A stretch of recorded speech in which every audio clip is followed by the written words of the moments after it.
ಉಡುಪಿಯ ಅನಂತೇಶ್ವರ ಹಾಗೂ ವಿದ್ಯೋದಯ ಶಿಕ್ಷಣ ಸಂಸ್ಥೆಗಳಲ್ಲಿ ಕೋಟಿಗಂಟ ಗಾಯನ ಕಾರ್ಯಕ್ರಮ ಹಮ್ಮಿಕೊಳ್ಳಲಾಗಿತ್ತು. ಈ ಸಂದರ್ಭದಲ್ಲಿ ವಿದ್ಯಾರ್ಥಿಗಳು ಶಿಕ್ಷಕರು ಸೇರಿ ಕನ್ನಡದ ಹಲವು ಹಾಡುಗಳನ್ನು ಹಾಡಿದರು. ನಾಡಿಗಳನ್ನು ಪ್ರೀತಿಸುತ್ತೇನೆ, ಗೌರವಿಸುತ್ತೇನೆ,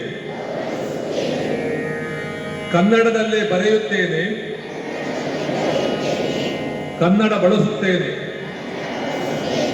ಎಂಬ ಪಣ ತೊಡುತ್ತೇನೆ. ಕನ್ನಡ ನಾಡು,